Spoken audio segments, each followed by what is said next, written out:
जय श्री हित हरिवंश। एक बार विश्वामित्र अपनी सेनापतियों के साथ में एक राज्य से गुजर रहे थे कि उन्हें भूख लगी, तो उन्होंने वशिष्ठ मुनि के घर पे शरण ली, जहाँ पर वशिष्ठ मुनि ने कामधेनु गाय से सारे सामग्री को उत्पन्न करवा के उनकी सेवा करी।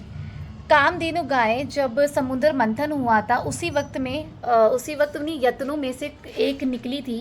कामधेनु गाय समुद्र मंथन में जो कुछ यत्न निकले थे, उनमें से कामधेनु गाय भी उत्पन्न हुई थी।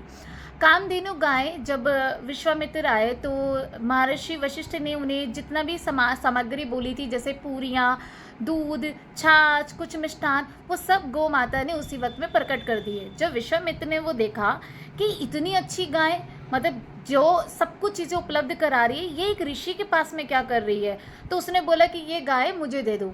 तो ऋषि ने कहा कि ये तो स्वर्ग में रहती है, देवी देवताओं की सेवा करती है, और कभी कभी और मृत्यु लोक में बड़े बड़े ऋषियों के पास में सेवा करने कभी कभी आती हैं, तो आप इसे नहीं ले सकते। लेकिन विश्वामित्र राजा था, उसे गुस्सा आया कि आपने मुझे मना करा। उसने अपने सैनिकों को बोला कि इसे बंदी बना लिया जाए, कामधेनु को। तो फटाफट से वशिष्ठ मुनि ने उन्हें कहा कामधेनु को कि तुम स्वर्ग चली जाओ। जैसे ही सारे सैनिक उन्हें पकड़ने आए कामधेनु को, वो ऊपर की ओर भागने लगी। लेकिन राजा इतना गुस्से में आ गया था कि वो अपनी मति भूल चुका था, और उसने उसके ऊपर बाण चलाने शुरू कर दी सेनापति से कहकर।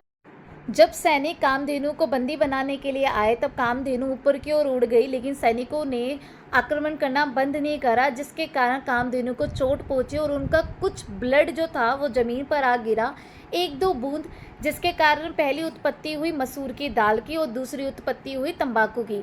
तभी हमारे शास्त्रों में मसूर की दाल और तंबाकू निषेध है।